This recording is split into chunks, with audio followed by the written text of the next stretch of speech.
Are you looking to learn how to make a needle felt Halloween garland? If so, then you're on the right video because today I'm going to teach you how to make one of these and more.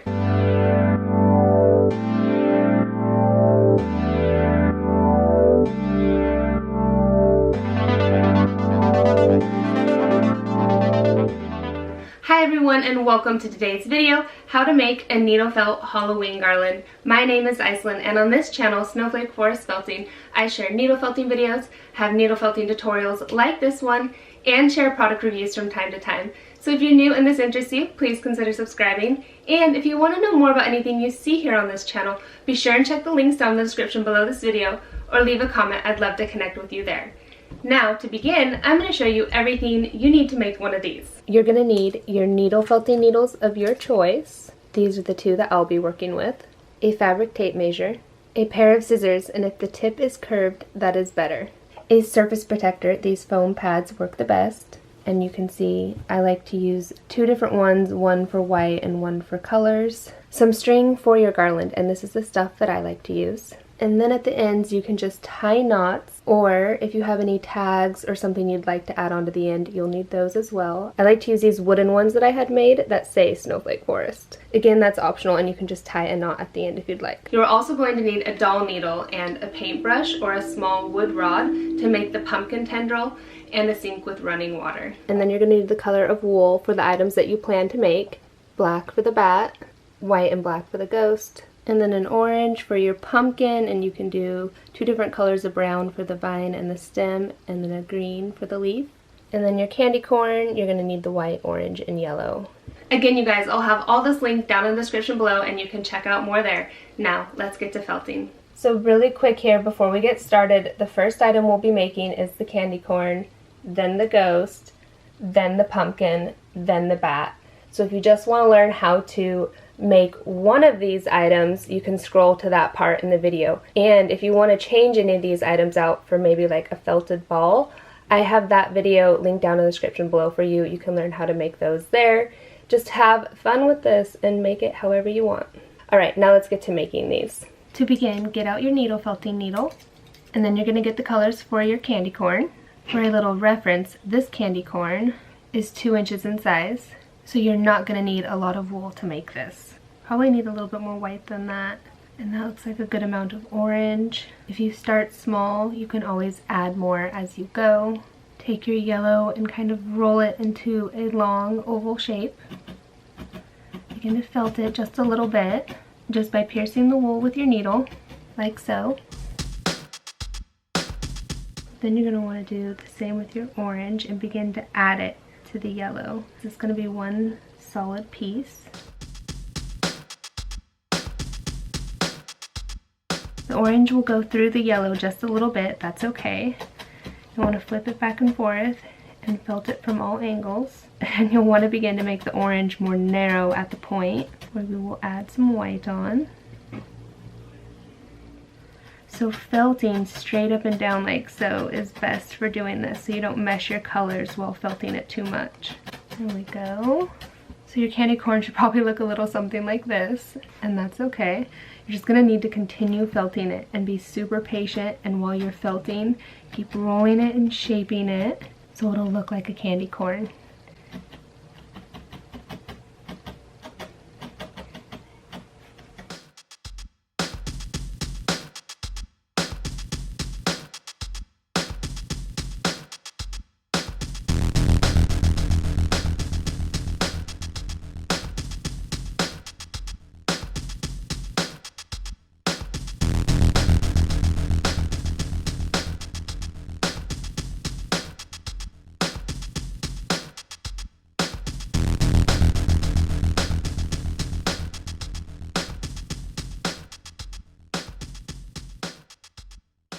So once your candy corn is starting to become really felted, you'll want to begin to add a little orange around it, farther down onto the yellow, especially if there's a spot where the orange has started to come through.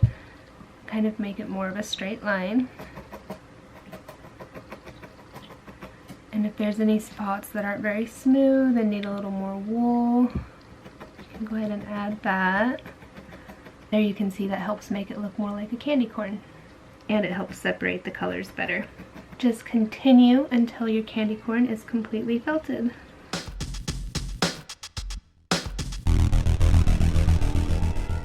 Once you have finished felting your candy corn, it is time to give it a trim. So just take your scissors and go all along it, all around it, and remove any excess fibers, just like so. This helps smooth the wool out and give it a nice finished look. And just like that, you'll have made a candy corn. And then just continue to make as many of these as you'd like for your garland. Go ahead and put your scissors aside now and grab another felting surface if you have one for the white, because we're going to make the ghost. This is not going to take very much wool.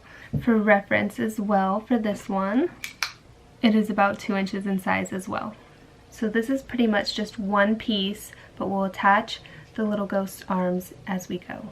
So make the top kind of egg shape, and then you'll want to have a little extra that will be the tail.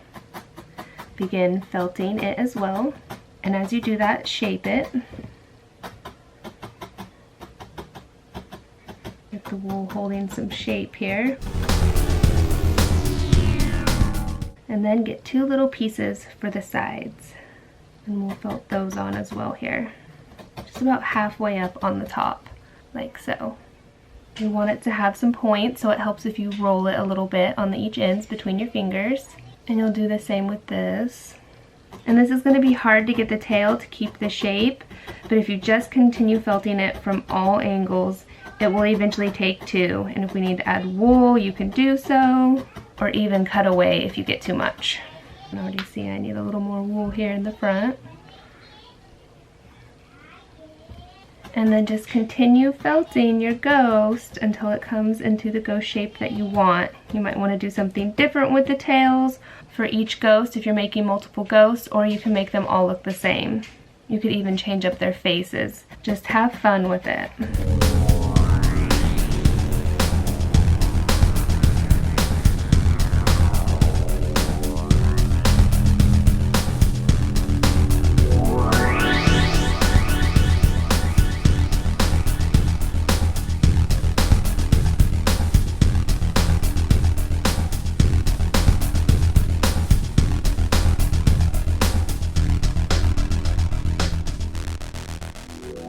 Once you have finished felting your ghost, you'll want to go ahead and trim all over it. And this is a great time to just clean up the points even if you need to, because those can be really hard to felt. Trimming them can help shape it. Then you're going to take 3 little bits of black. You're going to want to make the eyes exactly the same size. Just roll a little bit of the wool between your fingers like so. I'm going to place them directly apart from each other, kind of oval shaped. Give them a little bit more of a point as you get closer to the bottom. Trim it. Then take another little amount for the mouth. You'll want this to be a little more narrow and a little longer. Center just a little lower. Trim it. And just like that, you have a ghost.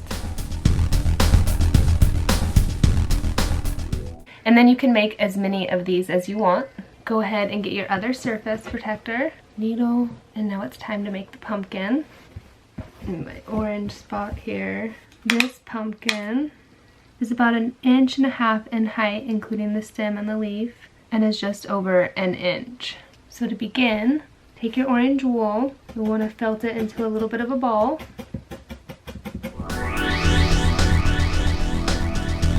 You're also going to want to add layers up and build onto it.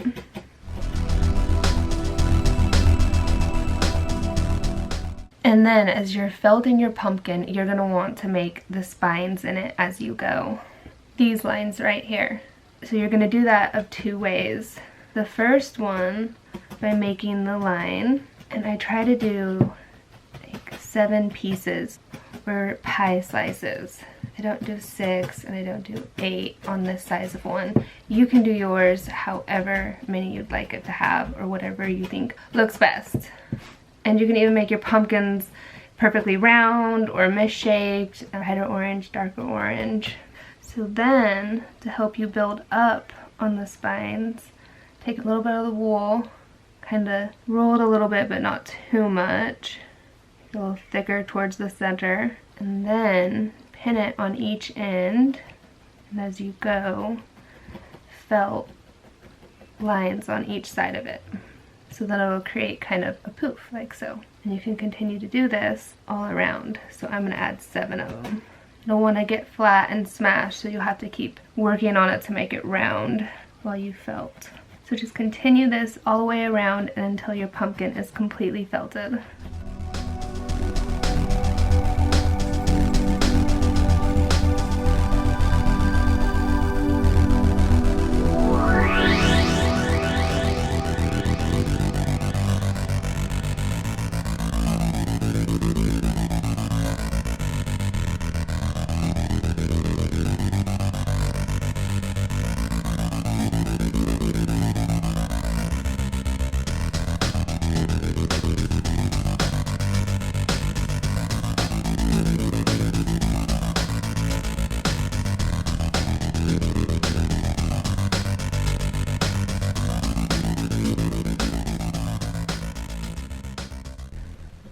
Alright, then once your pumpkin is all felted, it's time to give it a trim as well.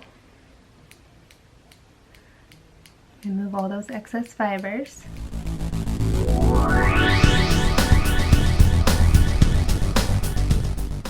Alright, now it is time to make the stem for your pumpkin. So use a little bit of brown here, roll it all together. You're going to pinch the part that'll insert into the pumpkin, and then felt the stem. Just keep rolling it. Get the top a little bit, roll it some more, and then continue felting. Trim it some, and then grab some green to make your little leaf. Pinch the part that you'll insert into the pumpkin. You want to make this leaf really flat and give it a little bit of point, kind of teardrop shaped, but wider. More here.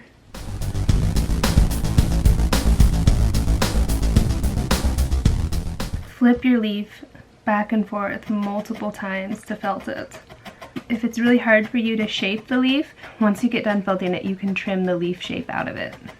I'll show you here. I'm going to do my best to make it look like a leaf shape.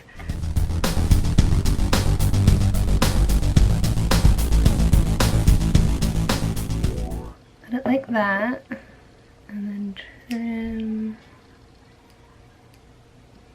Continue felting.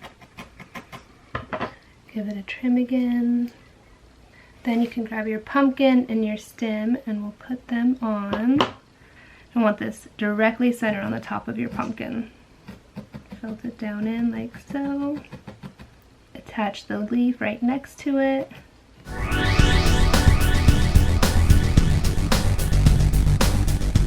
Then you want to go to the sink with your paintbrush or rod and the color that you plan to use to make the tendril or the vine for your pumpkin. You're really not going to need very much of this. So you have your wool and your paintbrush. You want to roll it between your fingers. And if it gets too long or too thin, just pull it apart. Roll it back together. Just a little over 1 inch in length. Get some water. It doesn't have to be cold or warm, just enough to get it wet. I'm going to twist the end. Hold it in place with your thumb, and as you are wrapping it around, I'm going to switch here and pinch it. Twist it as well. Then you'll have it all twisted on, and you'll want to set this someplace to dry for about probably 6 to 24 hours depending on how much wool you used. It's not very much, so it probably shouldn't take a full day. And make sure that it doesn't unravel while it's drying. Once your tendrils are good and dry and have set up, you want to make sure they really hold their little spiral look. Just remove them from the brush Not the end that you started with, but the end that you ended with is the end you'll want to attach into the pumpkin. Just right next to the stem and the leaf. Just pierce it in there so it's nice and firmly attached, just like so. You need to trim up the end to do so. Give your pumpkin a final overall trim and look over. And just like that, you'll have a felted pumpkin too. Again, make as many as these as you would like to hang on your garland.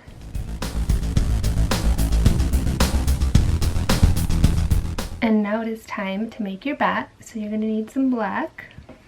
To your surface where you're going to use the black. And when you're doing this, make sure you don't have any other fibers in for your bat. You're going to want it to be really black. So I see I have some white ones here that I'll have to make sure I get out of my wool. So I'm felting it.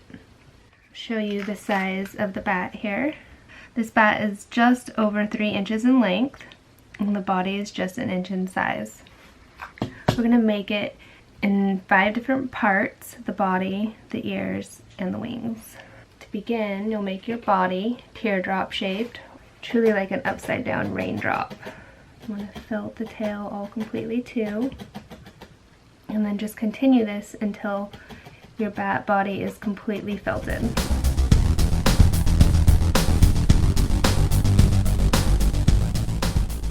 Next, take your bat and give it a trim, more so just to help shape your tail a little bit if you need.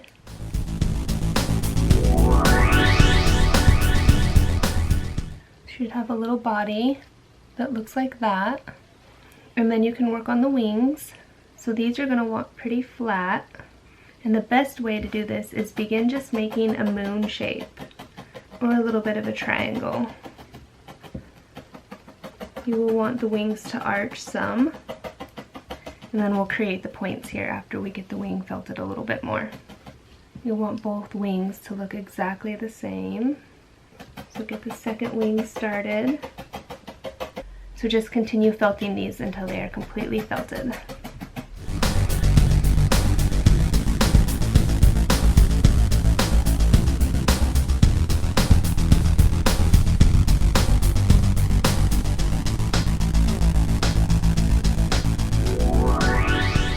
Take a little pinch of your black wool. You're going to roll it just a little bit and then add it to make a nice point on the end of the bat's wing. And then you'll want 2 more for the tip that is not going to be attached into the body. So it hangs down a little bit. Just felt from both angles.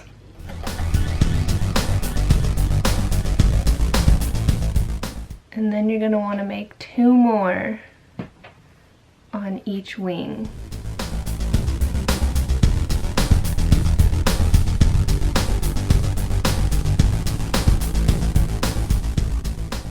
There it's kind of starting to take shape, so do the same to the other wing.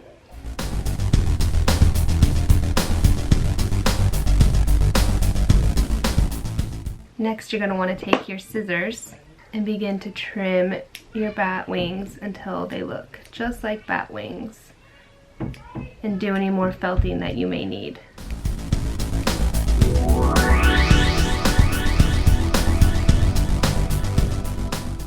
Alright, so once you have finished creating your wings for your bat, it's time to attach them onto the body.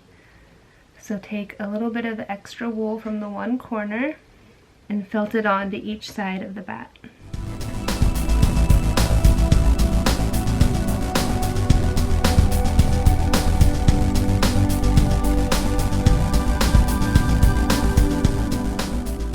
So it should look just like so.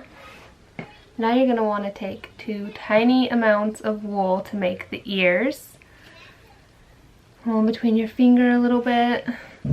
And the easiest way to do these is to make them kind of mousy-like and round with a line down the center. You'll want to flip them back and forth. And then when you're done, after you're attaching it on, you can trim and make the point a little more pointed. This way it gives you some room to work with in shaping, because it's easier to cut away on the ears than it is to add once you've put them on. And again, it helps if you make these at the same time so they look the same and then just continue felting them until you've made 2 little ears.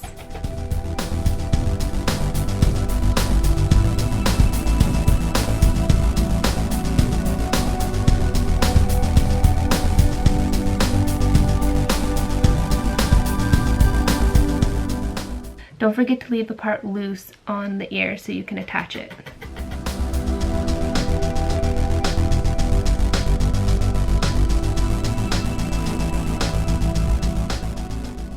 Alright, so once you have your 2 little ears made, here you can see them a little closer. It's very hard to tell, but they are 3D and there is a little line in the center.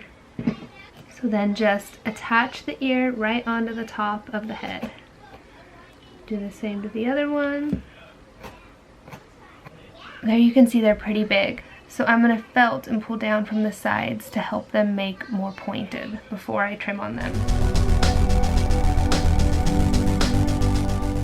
See how that's already starting to look more like a pointed bat ear than the other side? And then they're even more the same.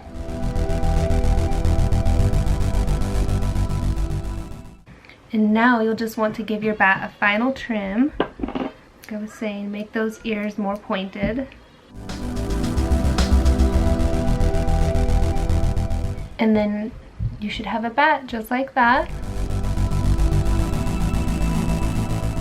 And then you can make as many of these as you want for your garland as well. Go ahead and put your needle felting needle away, and once you have all of the pieces, we're going to start gathering everything and begin to make our garland. And don't forget your doll needles as well.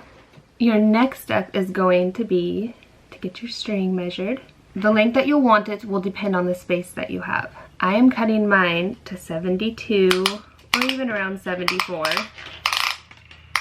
And it'll end up being 68 in length because I'm going to give myself a little extra room to work with.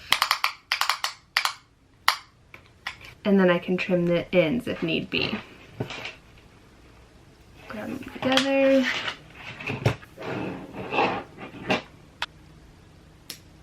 Put this away. Next you'll take your doll needle you plan to use and thread it onto the end.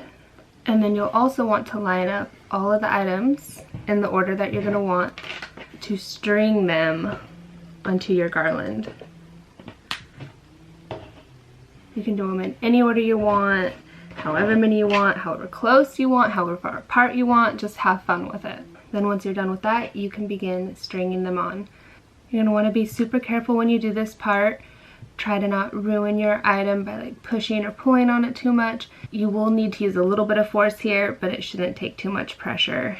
And you can always felt on your item if you need to fix anything that gets ruined in this process. But if you felted it right, that shouldn't happen. You want it to go directly center straight through so it hides the thread. I want it even coming out the other side. Pull a little gently here to get it through, just like that. And then you can see how it kind of wants to pull on it all the way through. And then just leave the end loose for now. Because once you've hung it, that's when you'll tie the knots at the very end, in case you need to shift any of your items along it or change anything. I'll also want to make sure that when you're putting them on, they all are hanging the right way. I'm going to come through the back of the ghost, right behind his little wing arms. Leave it a few inches apart, and again you can adjust these so they look right once you have it hung. And then just continue this process until you have them all on.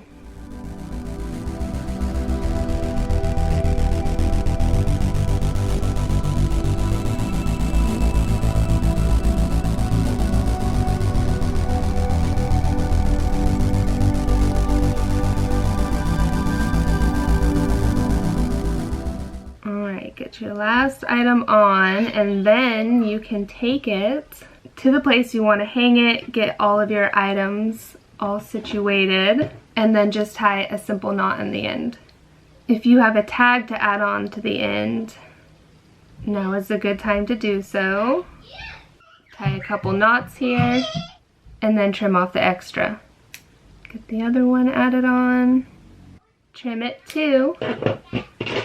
And just like that, you have made a needle felted Halloween garland. How cool is that? So cute. Show it to you all a little bit closer here.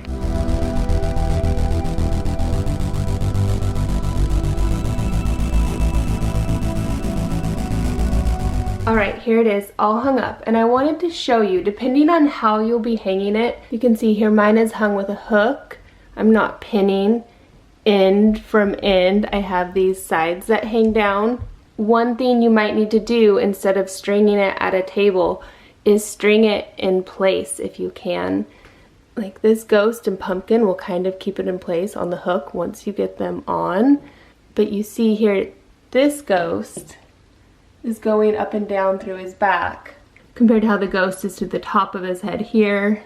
The bats needed to be hung higher so they didn't tip forward, where this worked going perfect through the center. And then even the pumpkin needed to be changed a little bit for going through the back instead of completely through the center. And then even the candy corn is just a little bit through the back here. And then that way you can see everything on your garland is nice and level once it's hung.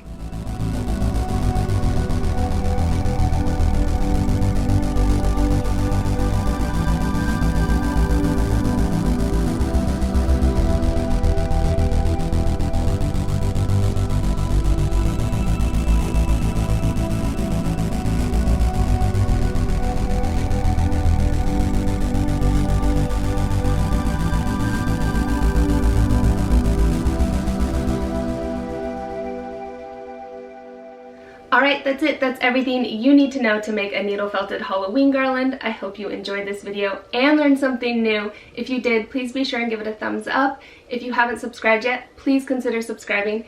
And if you want to see me felt something, drop it down in the comments below. I might just make it next. Thanks so much for watching today, you guys, and I'll see you in my next video. Bye!